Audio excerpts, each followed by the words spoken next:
Bismillahirrahmanirrahim. Assalamu alaikum warahmatullahi wabarakatuh. In today's practical, we will going to study these 4 tests related to the lipids. Okay, we will going to study each one in details, and let's go to start. First one is saponification. Saponification is the process of make a soap. Okay, soap which you use it in the cleaning, washing dishes, washing your body, washing your hands. So in our daily routine, we use sapon, which made by the process of saponification. So now we will going to study this process in details to know what is saponification and how we can make a soap, and how it related to the lipids. Saponification is the process of converting fats or oils into glycerol and soap. So we will have oil or fat sample, and we will convert it to glycerol and soap. This process called saponification. So it's the process of converting fats or oils into glycerol and soap. As you know, the glycerol is the backbone of the lipids, right? The lipids consist of glycerol and fatty acids. If it's 3 fatty acids, the lipid will be triglyceride. And if it's 2 fatty acids react with the glycerol, the lipid will be diglyceride. And if it's 1 fatty acid react with the molecule of glycerol, it will be monoglyceride. So the backbone of the lipid is the glycerol and the fatty acids. Okay. And I think you know the difference between the fats and oils. I think I told you before. So if the fatty acid which reacts with the glycerol, if this fatty acid is unsaturated fatty acid, the lipid will be oil. So it's liquid in the nature. In its nature is liquid, the oil, like the vegetable oils. All vegetable oils are liquid because they are oil, but the fat is not liquid, is solid in its nature. So if the fatty acid which reacts with the glycerol, if this fatty acid is saturated fatty acid, not double bond, so this lipid will be fat, which is solid in its nature. Okay, so this is the difference between fats and oils. So the process of converting fats or oils into glycerol and soap, this process called saponification. Okay, so how we convert it into glycerol and soap? By reacting with alkalis such as potassium hydroxide or sodium hydroxide.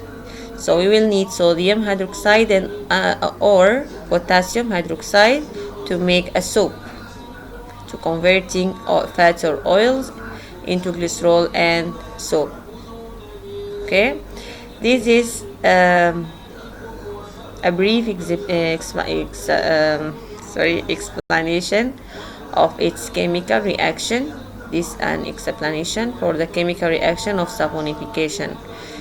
The term saponification describes the procedure of using a strong base, alkali, like sodium hydroxide or potassium hydroxide, typically potassium hydroxide or sodium hydroxide, to break the ester, which is the lipid bonds, in molecules of triglycerides, fats or oils. So this is an explanation of what happened or what's happening in this process of saponification. So I will say again, the term saponification describes the procedure of using a strong base such as potassium hydroxide or sodium hydroxide to break the ester bonds, these ester bonds which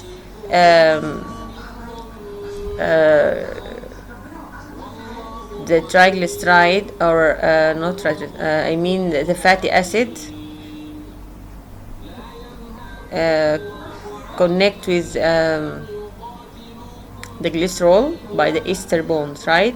So the alkali NaOH or KOH breaks these ester bonds, which in the molecule of triglycerides, which is this oil or fat sample. Okay, so we will break the ester bonds to make a glycerol and soap from triglyceride.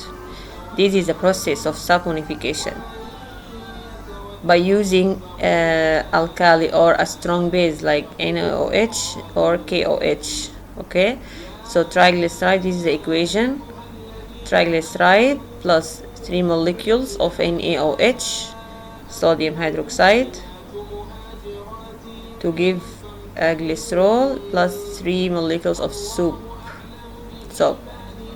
Or if we use the KOH, the yield will be glycerol plus 3 soap molecules also.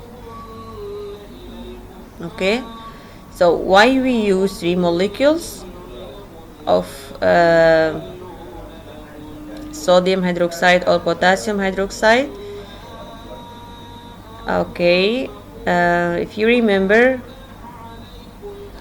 the chemical structure of the triglyceride, like this is the glycerol. Okay, and each glycerol molecule have 3 we're talking about triglyceride, right? So each molecule of glycerol react with 3 molecules of fatty acids, right? This is a fatty acid.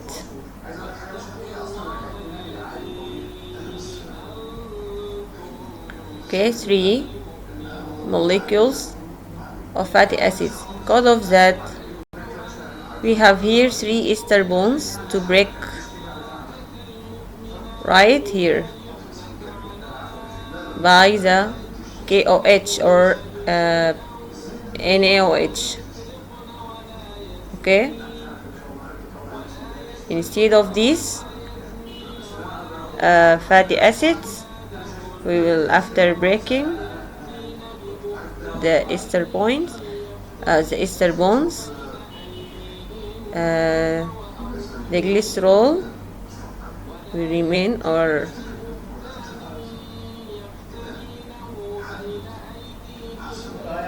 will be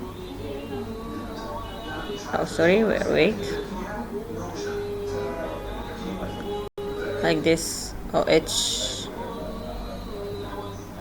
Okay, this after adding the alkali, sodium or potassium hydroxide. These hydrogen ions will come from the 3 molecules of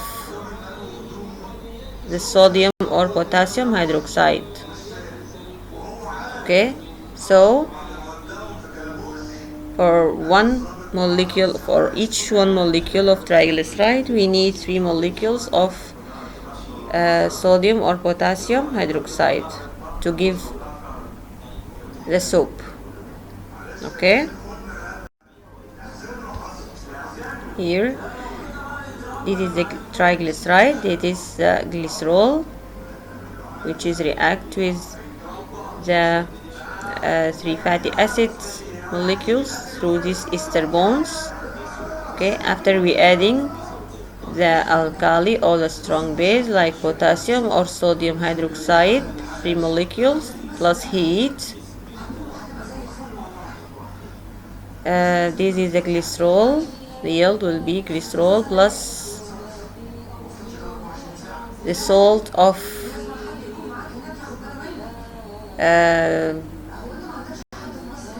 the acid. Okay, the salt of acid, which is soap. So this is the equation of the reaction of the saponification. This is a saponification. Okay, we adding to the triglyceride, which is oil or fat. We add 3 molecules of a strong base like potassium hydroxide or sodium hydroxide and heat to give a glycerol, which is the yield plus the soap. Okay, this is the fatty acids salt because it now react with the potassium or sodium, so it became salt of the acid, the salt of the acid. Okay, but it's a soap.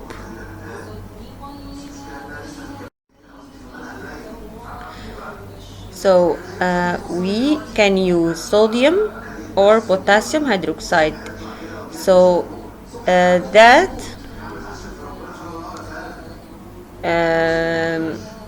or according to the sodium or according to the strong base we used, the type of soap is produced. So I think you know there is a liquid soap and also there is a solid soap, right? So that depends on the type of the alkali we used.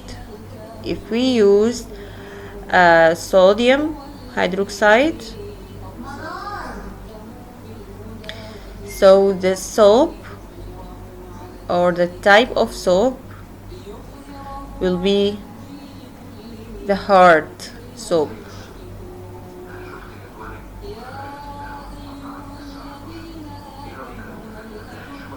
And if we use potassium hydroxide, it will give a liquid soap. So the qualities of the soap to be made will depend on the alkali used, sodium or potassium hydroxide. Sodium hydroxide is the raw material for hard soap or solid soap, which is ideal for bar soap and a strong wash. Okay, KOH or potassium hydroxide produced a milder or more soluble soap. Okay, that is appropriate for the producing liquid soap with comparatively little cleaning power. It has a little cleaning power. Okay, so the quality of soap and the shape or the Okay, we add the type of soap also. Both are depending on the alkali used. Okay, if we use potassium hydroxide, will give a a liquid soap, which is comparatively little cleaning power, had little cleaning power. And if you use sodium hydroxide in the saponification, that will give you a hard soap, and it had a strong wash power, had a strong wash power.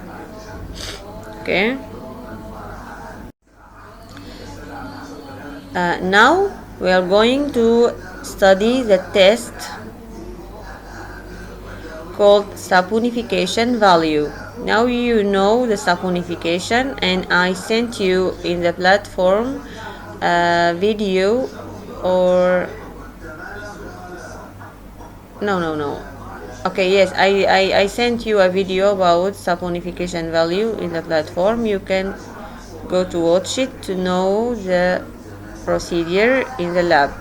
Okay, so now we are going to study the test of saponification value. What is the saponification value and why we do it? Saponification value or saponification number represents the number of milligrams of potassium hydroxide or sodium hydroxide required to saponify 1 gram of fat or oil under the conditions specified.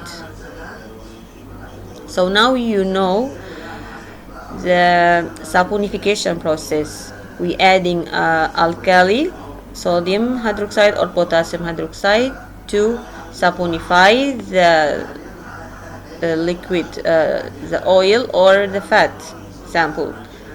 So in the test of saponification value or saponification number, we need to know how much the milligrams of the alkali, sodium hydroxide or potassium hydroxide we need to saponify the certain 1 gram of fat or oil under conditions specified. So here we test how much we need, or how much of milligrams of potassium hydroxide or sodium hydroxide we require to saponify fat, 1 gram of fat. Saponify 1 gram of fat. This is the definition of the saponification value. Okay, so why we do the saponification value? It's a measure of the average molecular weight of all the fatty acids present in the sample in form of triglycerides. So through this value, or through this number of saponification, we can measure the average molecular weight of all fatty acids present in the sample in form of triglycerides. Okay, this is another definition of saponification value. Is the amount of milligrams of alkali required to saponify a definite quantity, 1 gram of an oil or fat. So if we have 1 gram of oil or fat, how much milligrams of alkali we require to saponify this 1 gram of fat or oil? This is the saponification value, okay, or saponification number. I hope you understand it. Okay, this value is useful for a comparative study of the fatty acid chain lengths in oils. So through this value of saponification, we can compare with the length of the fatty acids chain in the oils or fats. We can study in comparative the length of the fatty acid chain, the length of the chain of the fatty acids in oils and fats.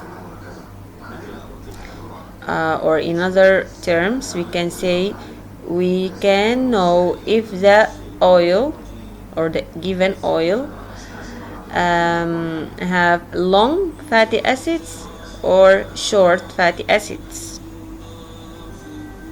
through the saponification value. Okay, the principle of the test: unknown amount of fat or oil is reflexed with an excess amount of alcoholic KOH, reflexed by using saxolate, I think. Okay, so after saponification, in this step we adding alcoholic KOH to the oil or fat sample.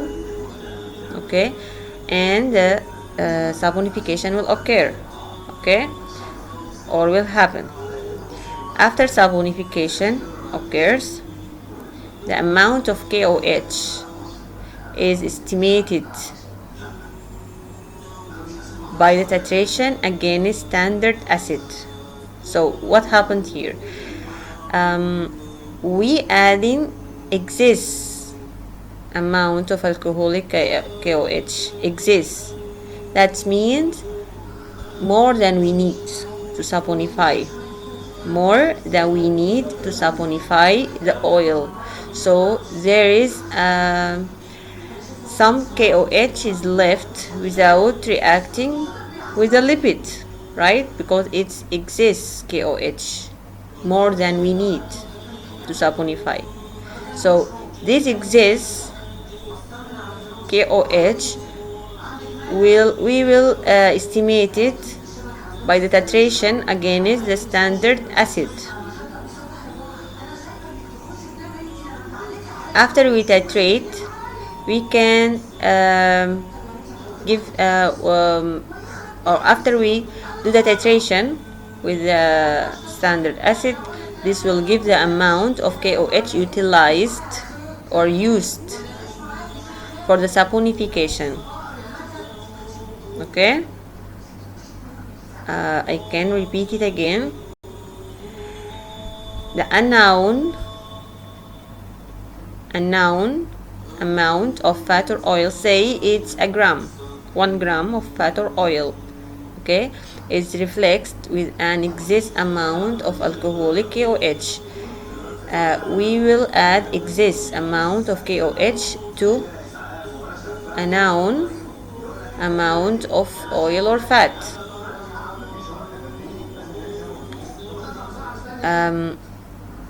Say the oil or fat 1 gram, for example, 1 gram of oil or fat sample, okay, and we add excess amount of KOH.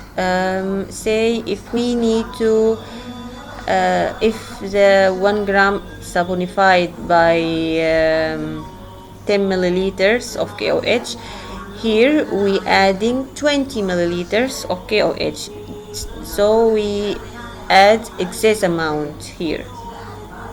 That means more than we need, okay, to saponify it. So through this excess, because there is some KOH will be left without reacting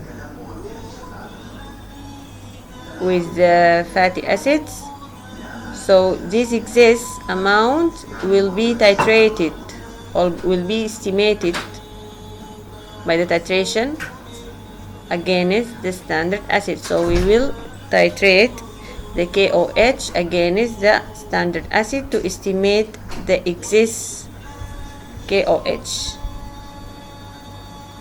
Okay, and after we estimate the excess potassium hydroxide, so now we can know the amount of potassium hydroxide utilized or used for the saponification. I hope this clear. The saponification value gives an indication of the nature of the fatty acids, constituent of fat, and thus depends on the average molecular weight of the fatty acids constituent of fat. So it's an indicator for the molecular weight of the fatty acids, and also indicator for the nature of the fatty acids, which constituent of fat or oil.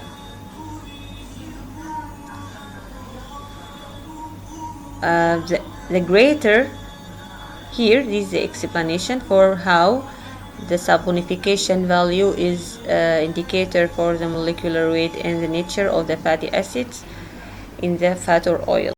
Okay, so the greater of the saponification number means the molecular weight. Oh no, the greater the molecular weight, if the fatty acid had a greater molecular weight, so the longer the carbon chain, in another terms, that will give the smaller the number of fatty acids is liberated per gram of fat hydrolyzed, and therefore the smaller the saponification number, and vice versa. Okay, we will repeat it again. The greater the molecular weight, if the fat had a greater molecular weight, so the carbon chain of the fatty acid is longer. The fatty acids in the fat or oil are longer, so the fat had a greater molecular chain. Okay, so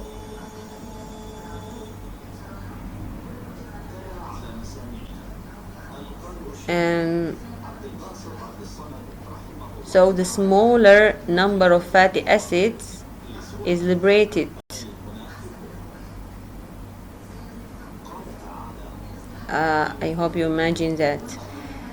If I will draw it to give you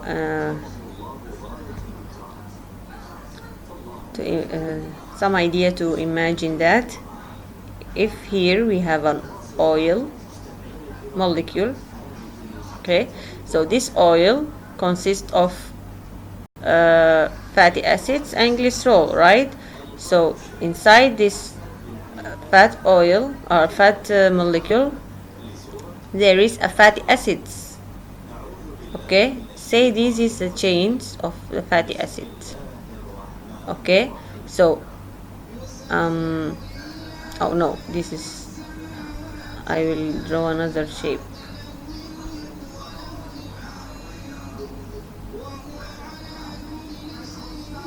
Okay, say this is the molecule or fat. Okay, this is the molecule or fat or oil. Okay, if you imagine that the fat consists of fatty acids chain, say this is the chains of fatty acids. Okay, this is the chains of fatty acids. Okay, Now these fatty acids are longer, right? Per a molecule of or per 1 gram of fat, these fatty acids are longer. Okay, so it has a high molecular weight, right? Because they are longer chains, fatty acids. Okay, so it has a longer, or it has a greater molecular weight. Okay, so when we want to saponify it, we will need a smaller number of milligrams to break it down, milligrams of alkali, say KOH, each molecule of KOH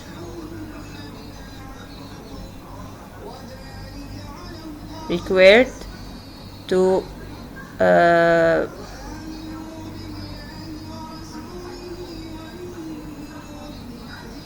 each one triglyceride, right? So here we need a small milligrams of alkali. If you compare this with another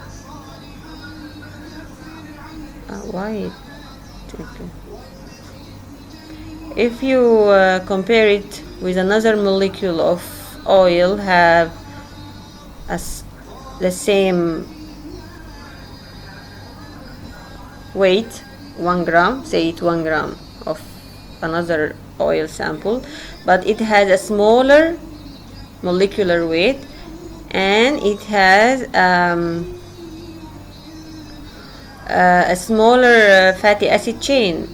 This fat contain a smaller fatty acid chain. This is fatty acid chain, okay, and this one is also a small chain of fatty acid, and this is the third one, a small chain of fatty acid, and the fourth one, a small chain of fatty acid. Okay, a small chain of fatty acid, and here also a small chain of fatty acid. Okay, now we have how much? 1, 2, 3, 4, 5, 6. So this oil sample consists of 6 molecules of fatty acids, but it has short chains of fatty acids. Okay, so it has a small molecular weight, and it has a short chains of fatty acid, but it has many fatty acids, 6, while this one is just 3 fatty acids.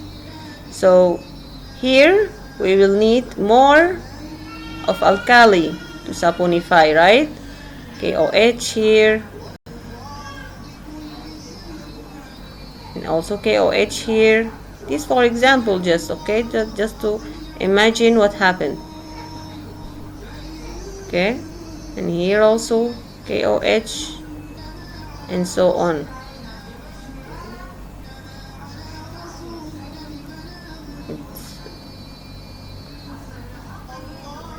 KOH. Now you can observe that we here in this sample of oil, we need more milligrams of KOH to saponify it, right? Because it has more fatty acid chains, because it's they are short chain of fatty acids, but it has a smaller molecular weight. Okay, it has a small molecular weight because the fatty acids chains are short chain of fatty acids give a small molecular weight. Okay, so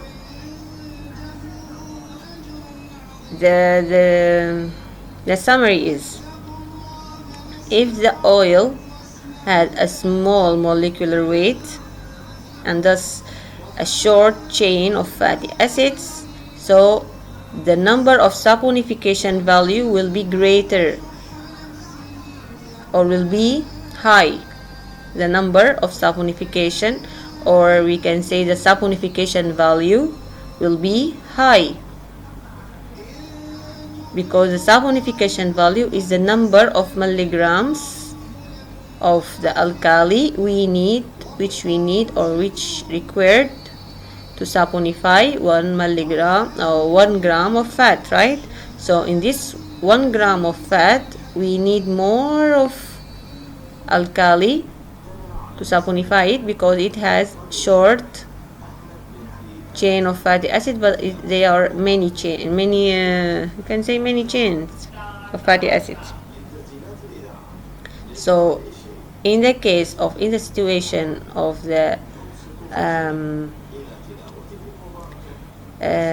small molecular weight fat, and thus they have a short chain fatty acid, the saponification value is high. In the case of the large molecular weight of fat, the fat, or we can say the fat or oil, which have a high molecular weight, thus they have a long chain fatty acids, so the saponification number is low, or the saponification value is small saponification value or number. Okay, I hope this also is clear.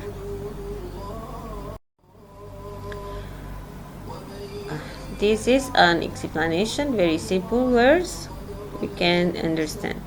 A high saponification number means more KOH is needed per gram of fat. This happens when the fat is made of short chain fatty acids. Okay, happens when the fat made of short chain fatty acids, so we need more KOH or NaOH to saponify 1 gram of fat. Okay, because the short chain fatty acids are many in the molecule of fat. Example for the short chain fatty acid: the coconut oil. The coconut oil has lots of short chains, so it has high saponification number.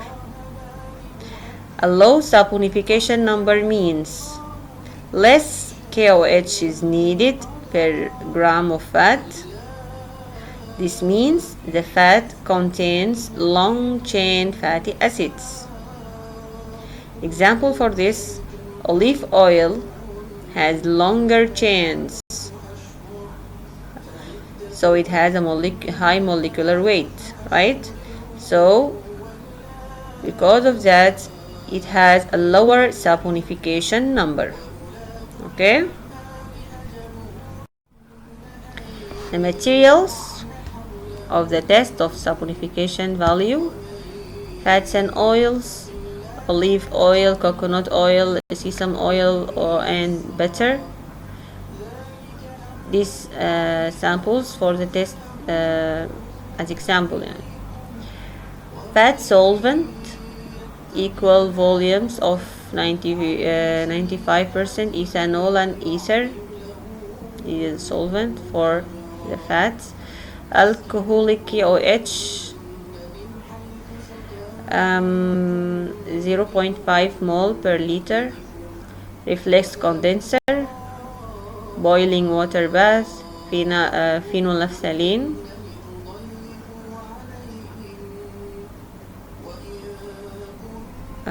Phenolphthalein, yes. Hydrochloric acid 0.5 mole per liter. Burette to titration. and conical flask also to titration. The procedure: accurately weight 1 gram of fat. Try to imagine the procedure. Accurately weight 1 gram of fat in a small beaker and dissolve it in about 3 ml of the fat solvent. Okay, now we adding 1 gram of fat and solve it in 3 ml of the fat solvent. Quantitatively transfer the content of the beaker here to a 250 ml conical flask by rinsing the beaker 3 times, or wash the beaker 3 times with the further milliliters of solvent to make sure that all the sample is poured in the beaker. Add 25 ml of alcoholic KOH and attach to a reflex condenser. Now the saponification will occur. Set another reflex condenser as a blank with everything present except the fat. So in the blank we will put anything or everything except the fat. Okay, that means we will add KOH and just KOH, yes. Okay, in the blank sample without fat, and put it in the condenser. Heat both flask, the blank and the test sample, on a boiling water bath for 30 minutes. Leave to cool. After 30 minutes, leave to cool to room temperature and titrate with 0.5 mol per liter of hydrochloric acid. This is the acid we will titrate the KOH against, and use the phenolphthalein as indicator to know the end point of titration until the pink color disappears, which is the pink color present after we add phenolphthalein. So after it disappears, so this is the end point of titration. Okay, record your readings as T ml, which is a test sample, and B ml for blank sample. Now we will apply the calculations. The difference between the blank and the test reading gives the number of milliliters of KOH required to saponify 1 gram of fat, because we titrate the KOH in the sample, and in the blank again is the hydrochloric acid, right? So the amount of hydrochloric acid we require to fix the KOH in the sample, through this will indicate for the amount of the KOH remaining in the sample without reacting with the fatty acids. So through this also we can determine the amount of KOH we need to saponify 1 gram of fat. Okay, so here we will know the difference between the blank and test reading in the titration. So you can use this formula to calculate the saponification value. 1 ml of hydrochloric, normality 0.5, equal 28.05 milligram of KOH. B, it's the blank reading of titration minus the test sample reading equal S, which is the saponification value. Saponification value equal B minus T, the difference between the blank and the titration, the test sample and the titration, the difference between them, and multiply it with the 28.05 over the weight of fat, which is 1 gram, will give a milligrams of KOH per 1 gram of fat. So this is a saponification value. Example, the coconut oil has 20 and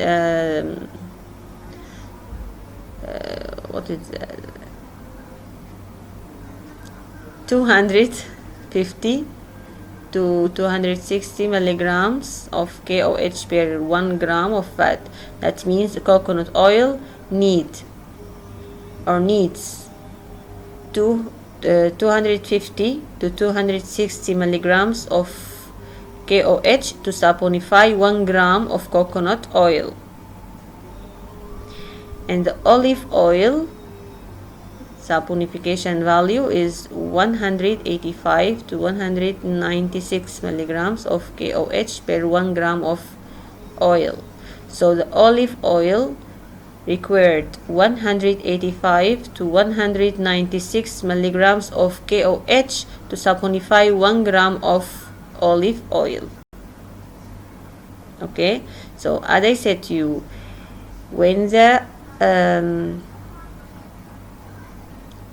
saponification value is high, like this, saponification value is high, so that indicates of the oil is had a small molecular weight and it has a short fatty acids, because the saponification value is high. And when the saponification value is low, that means the oil or fat is a high molecular weight and it has a long chain fatty acids. Okay. Okay, now another test, which is iodine number test. Iodine number test. Okay, what about this test? Okay, this test is used to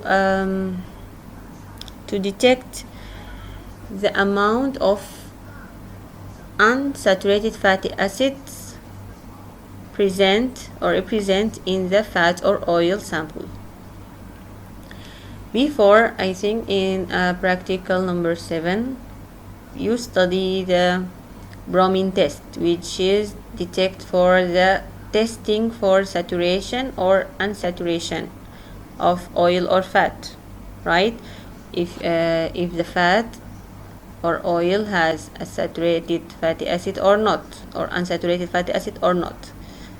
Okay, but in this test, in this iodine test or iodine number test, we already know the given oil or fat, it has unsaturated fatty acids, but we need to know how much they are present in the fat or oil.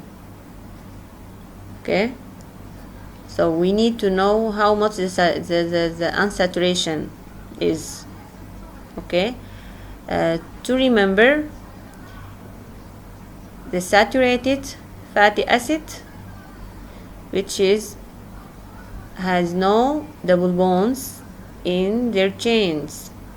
So in the chain like this, in the chain of the fatty acid, there is no double bond. Okay, but in the unsaturated fatty acid, you can find a double bond if sometimes it's one double bond, and sometimes it's two, and sometimes it's three, and so on. Okay, so in this iodine number test, we want to know how much the unsaturation of the fatty acid is present in the certain fat or oil sample. So the unsaturation means if the fatty acid had one double bond or more than this. So this is the unsaturation, what I mean. Okay, so the iodine number test, or also known as the iodine value test. Okay, in this test, iodine is added to a fat or oil sample. We add iodine to fat or oil sample. Unsaturated fatty acids, particularly those with double bonds, react with iodine, forming a complex. So the unsaturated fatty acids, when we add iodine, they react with the iodine through their double bonds, so they will absorb the iodine to form a complex. The amount of iodine, this is the definition of the iodine number or the iodine value. So the amount of iodine absorbed is proportional to the number of double bonds. Sorry, this is not the definition, just it's the explanation. Okay, the amount of the iodine absorbed is proportional to the number of double bonds.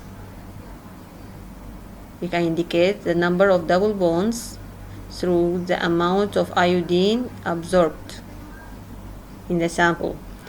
So the higher the iodine number, the higher the content of unsaturated fatty acids in the fat or oil. That means if the number of iodine is higher, that means the content of unsaturated fatty acids in the fat or oil is high. The content of unsaturated fatty acids in the fat or oil is high. Okay, that will give a high iodine number. A low iodine number suggests that fat or oil is more saturated. So if the double bonds is less, so the iodine number will be low. Okay, while a high iodine number indicates a higher level of unsaturation.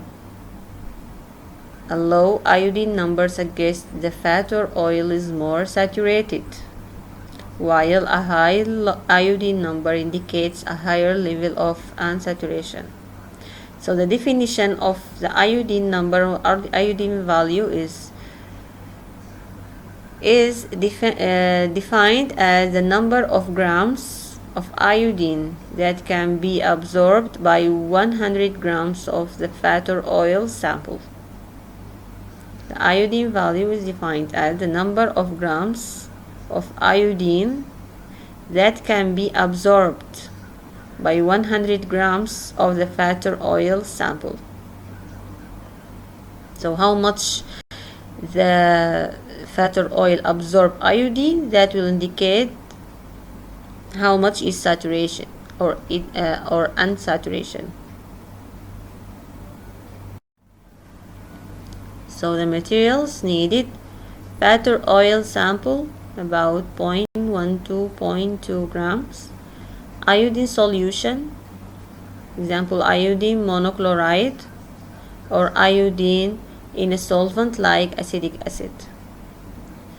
And also we need potassium iodide titration solutions, which is sodium thiosulfate. Starch solution, we will use a starch here as indicator because the starch with iodine gives a blue color. We also need a conical flask, a pipette, burette, and other standard laboratory glassware. The procedure: number 1, a preparation of iodine solution. Prepare the iodine solution by dissolve iodine in a solvent such as chloroform or glacial acetic acid and adding potassium iodide. So here we prepare the iodine solution by dissolve the iodine in a solvent like chloroform or glacial acetic acid and adding potassium iodide. This will give you a clear iodine solution that reacts with the unsaturated or unsaturated bonds in the fat. Number 2,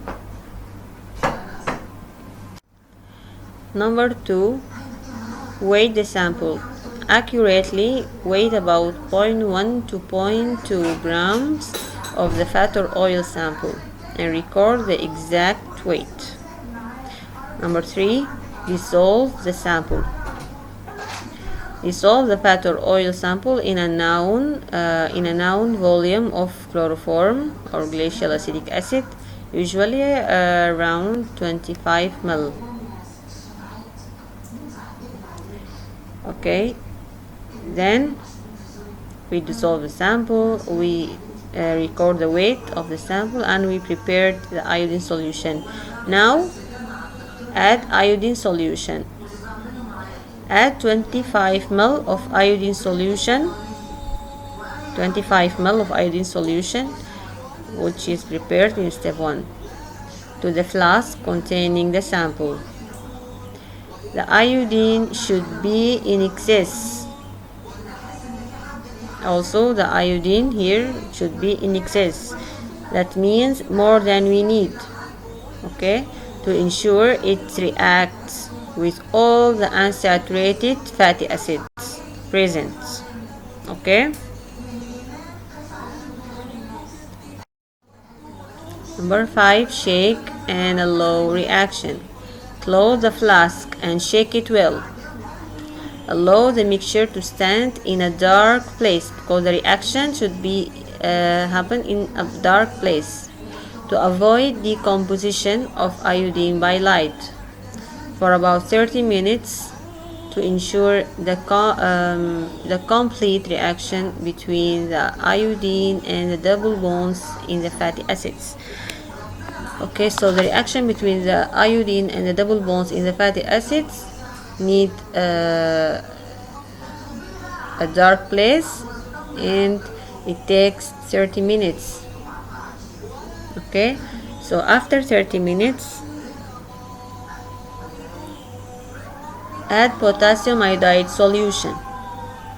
After 30 minutes we will add 10 ml of potassium iodide. Okay, add 10 ml of potassium iodide solution to the flask.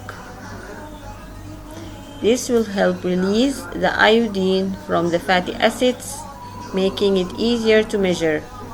Okay, now in this step the reaction between the iodine and the double bonds in the fatty acids it finished. Okay, or should be finished. Now any iodine is exists, any free iodine in the solution or in the mixture is it exists or unreacted. Okay, so is left. So we add potassium iodide to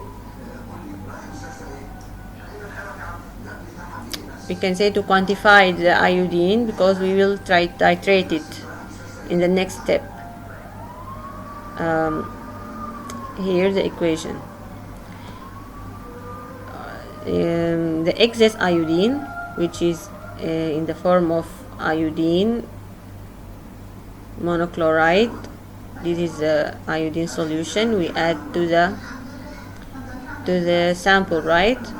So this is the excess iodine.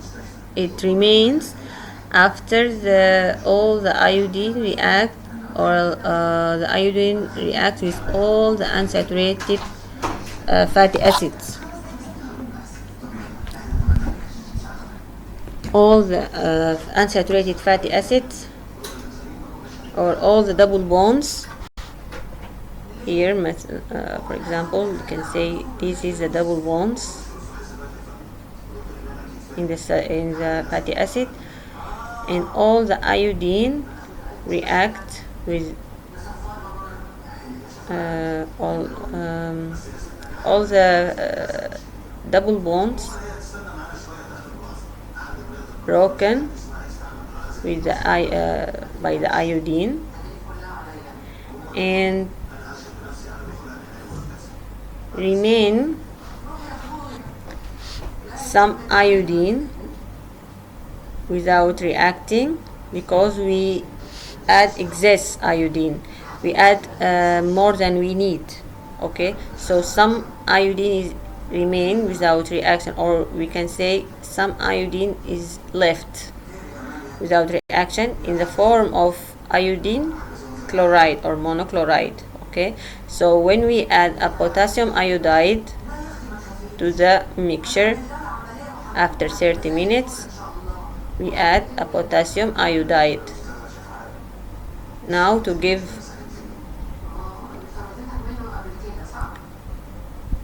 a molecule of iodine, okay, to be titrated.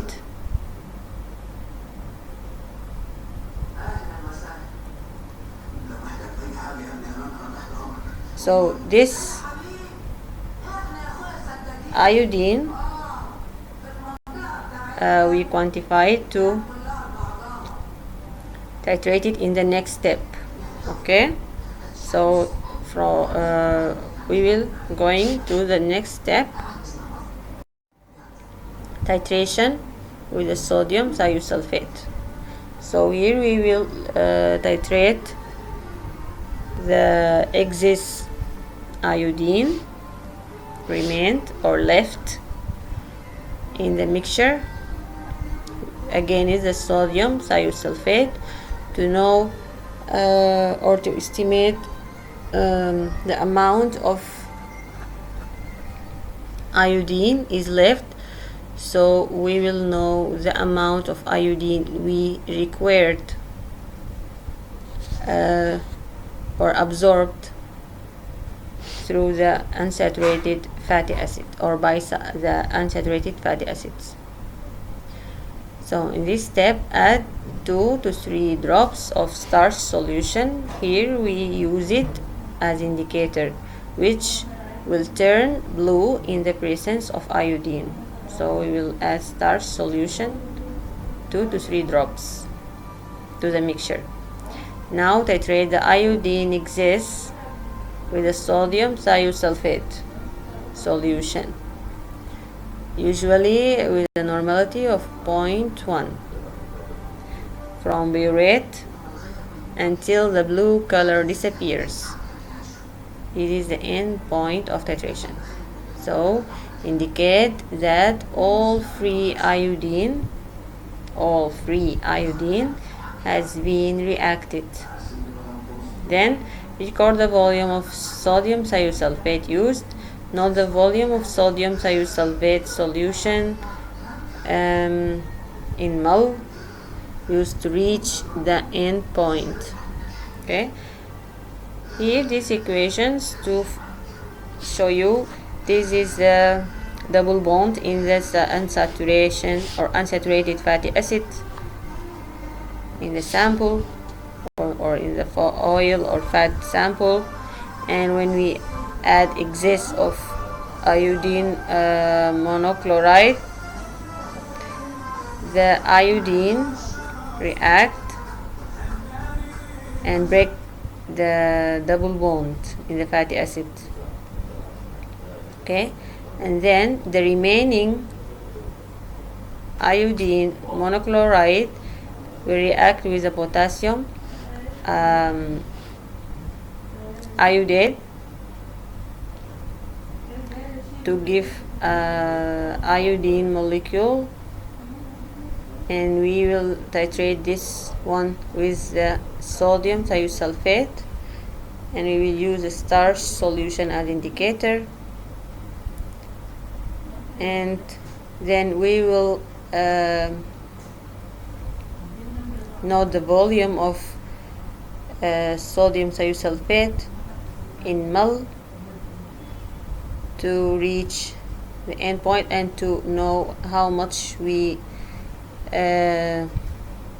use iodine for breakdown the double bond of unsaturated fatty acids, to know the how much of unsaturation in the fat or oil sample.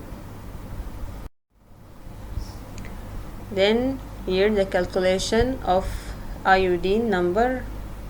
The iodine number or iodine value is calculated using the following formula.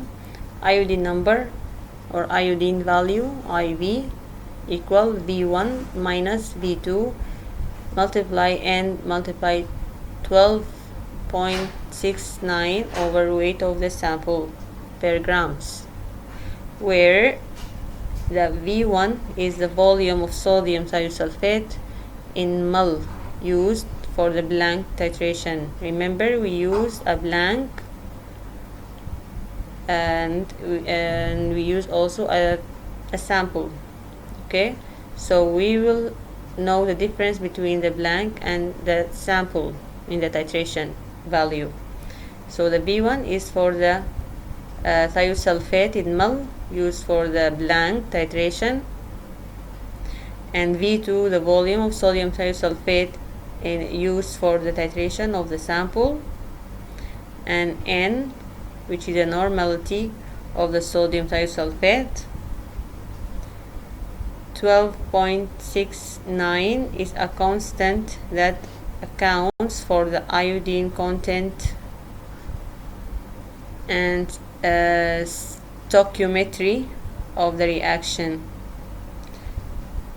And the weight of sample, the weight of the fat or oil sample in grams, which you weigh in the step 2. This is a table showing you an example or some examples for the iodine value of some oils or vegetable oils. Okay, so the iodine value, as I said to you, is indicating for the how much the unsaturation the oil or fat is. Okay, so if the iodine value is high, so the unsaturation value or the unsaturation is high in the given oil. Here you can see this one, sesame oil. The iodine value is 103 to 116. So that means this oil or the sesame oil had too much unsaturated fatty acids. Okay, and here in the coconut oil you can see the iodine value is 7.5 to 10.5, and also palm oil is has iodine value 4 to 22. So this indicates for it has or it's more saturated. The palm oil and coconut oil is are more saturated.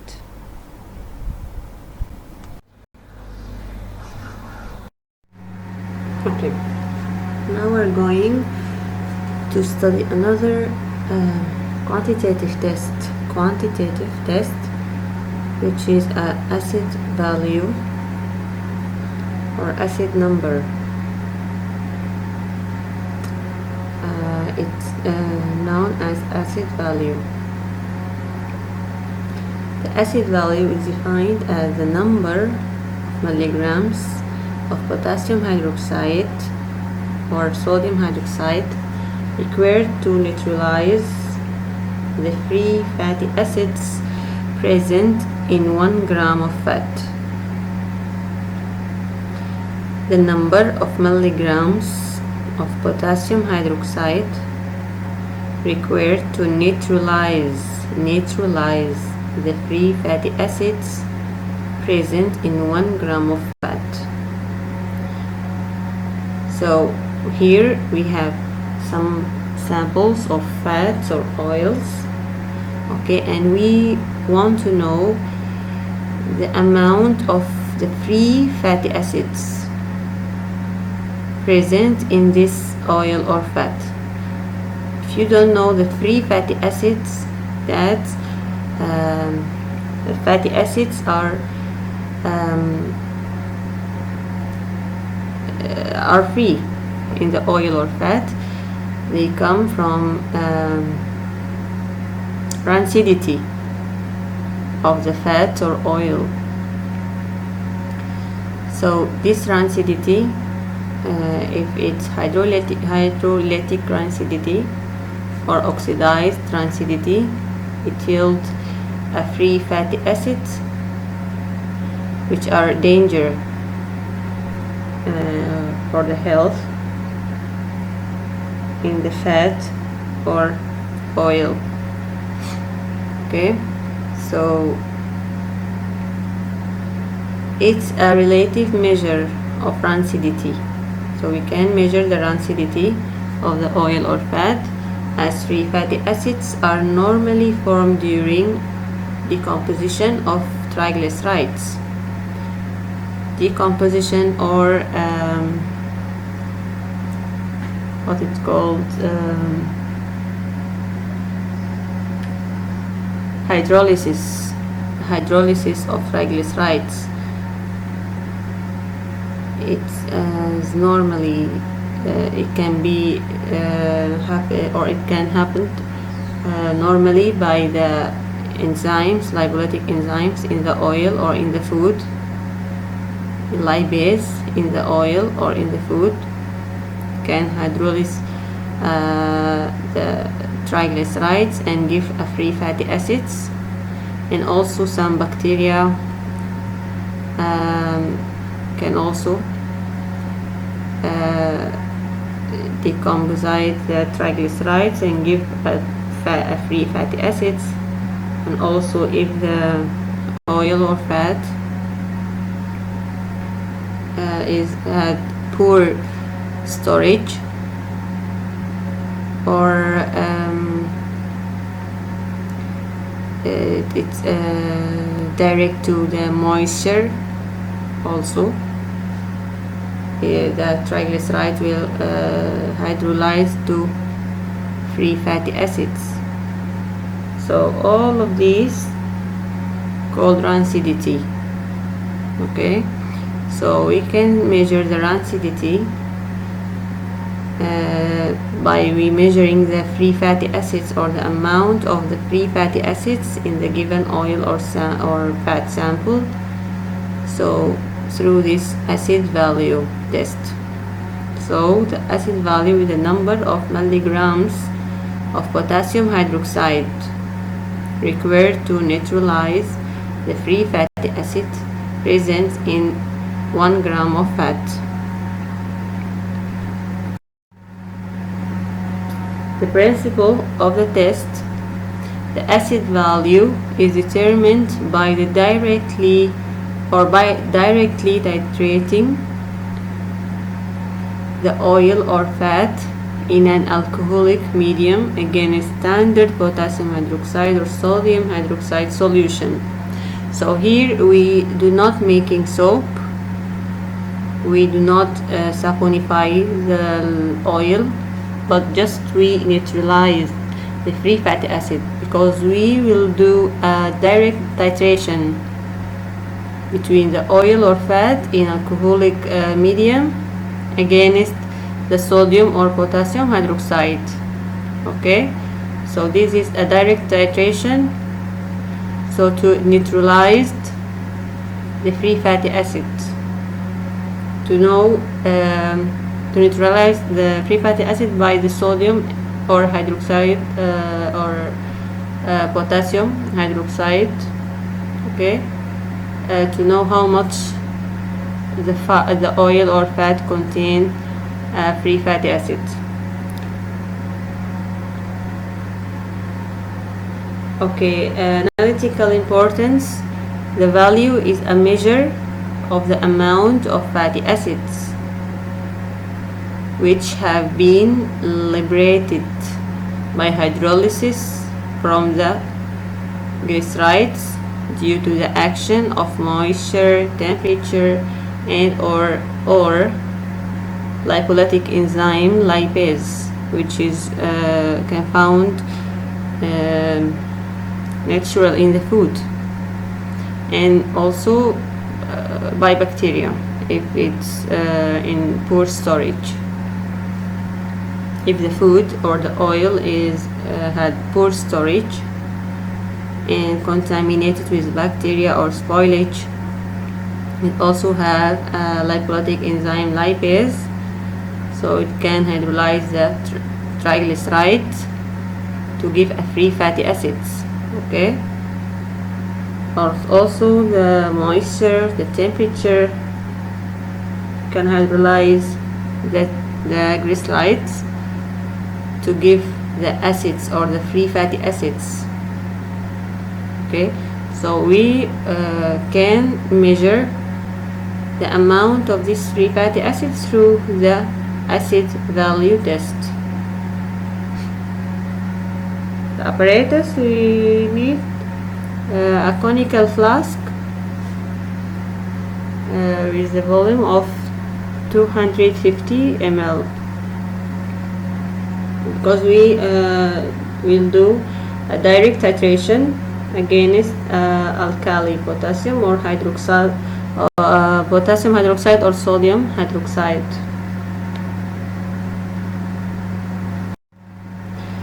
Okay, so the higher the acid value and free fatty acid content, the lower the quality and stability of the oil against oxidation. So for cause of this,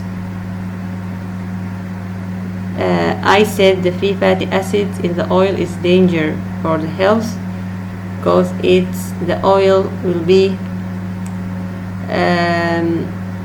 not stable and can be oxidized.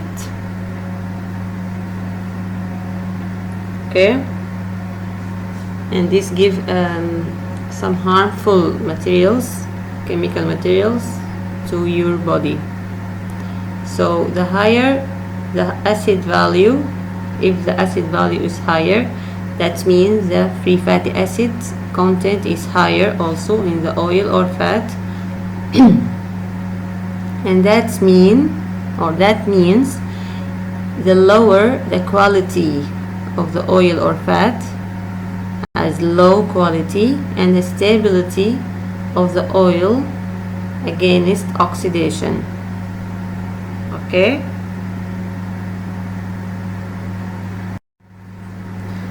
the reagents,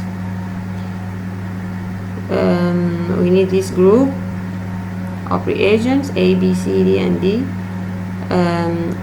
A, phenolphthalein indicator solution. This is the preparation of the phenolphthalein indicator solution. Dissolve 1 gram of phenolphthalein in 100 ml of ethyl alcohol. B, the reagent B, alkali blue 6B indicator solution. Alkali blue 6B indicator solution. This indicator we use it for when we testing rice bran oil or rice bran oil based blended oils or fats. So when we test these two oils, rice bran oil or rice bran oil based blended oils or fats, we use this alkali blue 6B indicator solution as indicator, because these two oils, rice bran oil and rice bran oil based blended oils or fats, these two give a dark colored soap solution. After we treat it with the alkali in the titration, they give a dark colored soap solution. So the observation of the end point of the titration may be facilitated by using alkali blue 6B in place of phenolphthalein, because this gives another blue color, because the soup of these two oils of rice bran give a dark colored. So to know the end point of the titration, it's easier to use alkali blue 6B instead of the phenolphthalein, okay? But in another situation, you can use a phenolphthalein as an indicator. The preparation of this: 2% extract 2 grams of alkali blue 6B with rectified spirit in succulate apparatus and reflex temperature. Filter the solution if necessary and dilute to 100 ml with rectified spirit. Alkali blue 6B indicator to be stored in closed ambered colored bottle or amber colored bottle to avoid oxidation of dye or stain. This is the preparation of alkali blue 6B indicator, okay? So also we have reagent number C, ethyl alcohol. 95% alcohol or rectified spirit neutral to phenolphthalein indicator. This is the percent. 95% alcohol or rectified spirit neutral to alkali blue if you use this one, okay? In case of rice bran oil or rice bran oil based blended oils or fats. Number D, standard aqueous potassium hydroxide, which this is the alkali we use to neutralize the free fatty acids. So the aqueous potassium hydroxide or sodium hydroxide solution 0.1 or 0.5 normality. So this solution should be colorless and stored in a brown glass bottle, okay? For refined oils, the strength of the alkali should be fixed to 0.1 normality.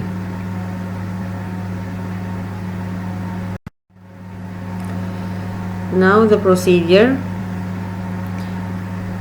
mix the melted or oils or fat thoroughly before weighing. Mix them well before you take the sample, okay? Then the mass of the test sample shall be taken based on the color and expected acid value.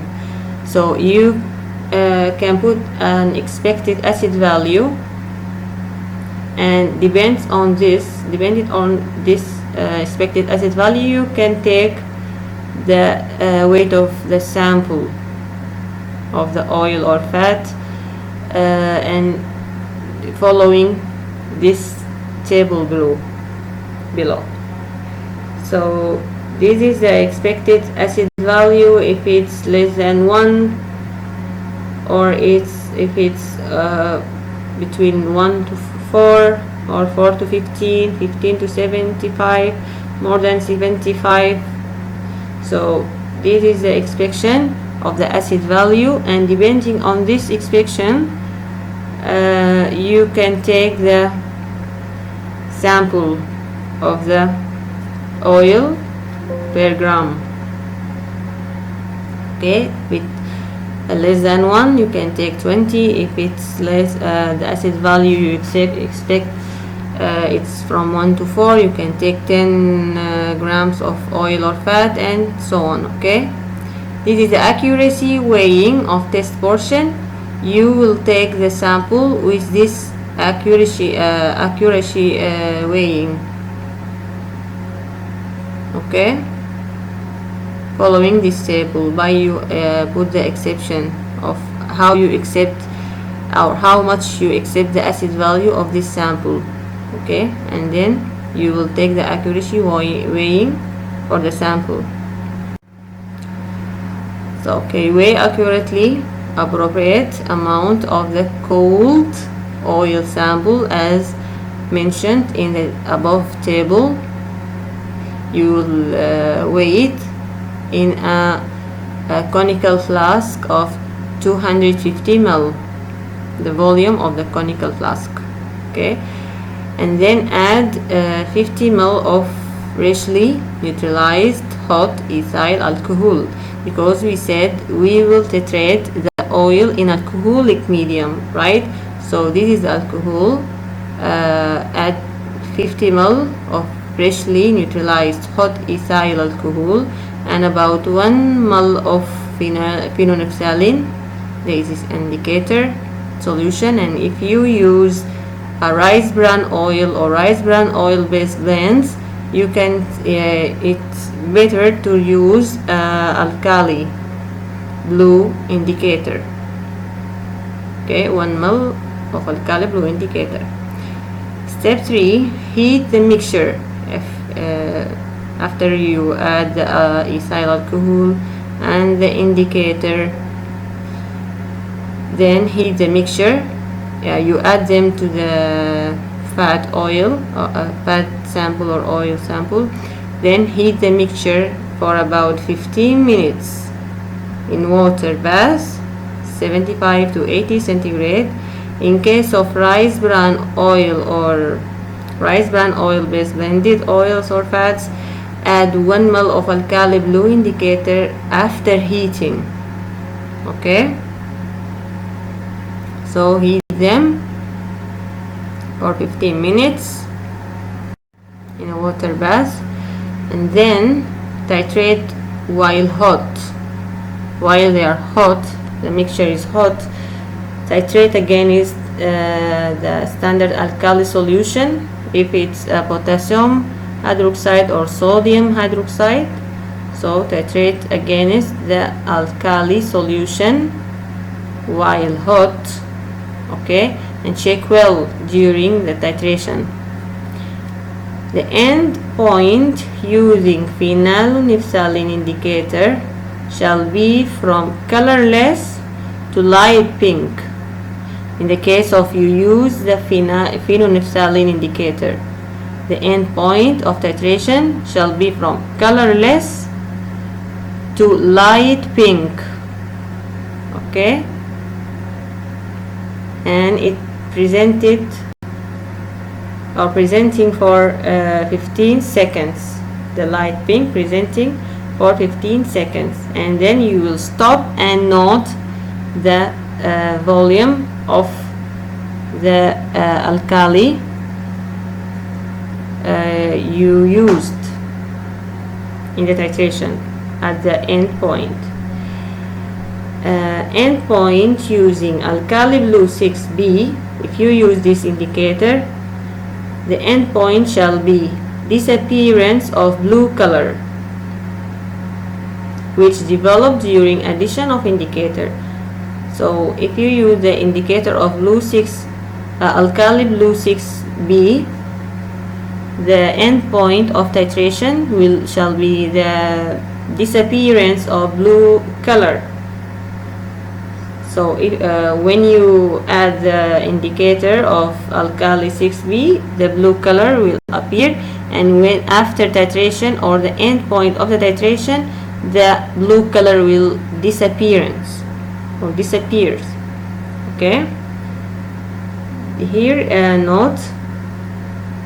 noting burette reading after obtaining dark pink color or orange red.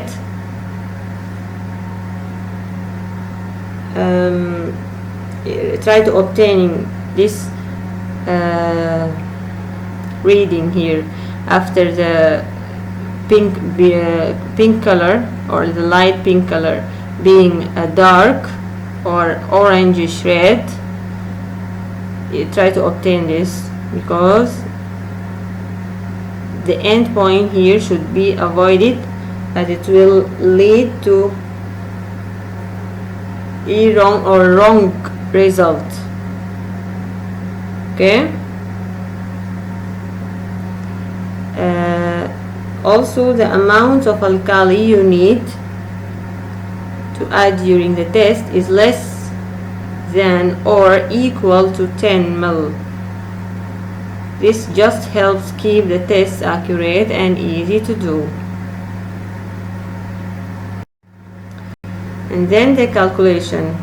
The acid value equal 56.1 Vn multiply N over W, where the V is the volume in ml of standard potassium hydroxide or the sodium hydroxide used, and the N is the normality of the potassium hydroxide solution or sodium hydroxide solution, and the W is the weight in gram of the sample, the accuracy weight, and the 56.1 is the molar mass of potassium hydroxide.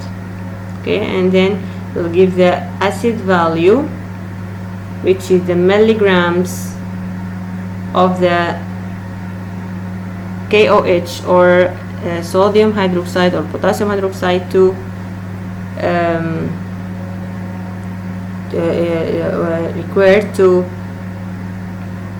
neutralize the free fatty acids in the given oil or fat sample. And if anyone have any question, you can ask me, and I hope it's all clear. Thank you and see you later.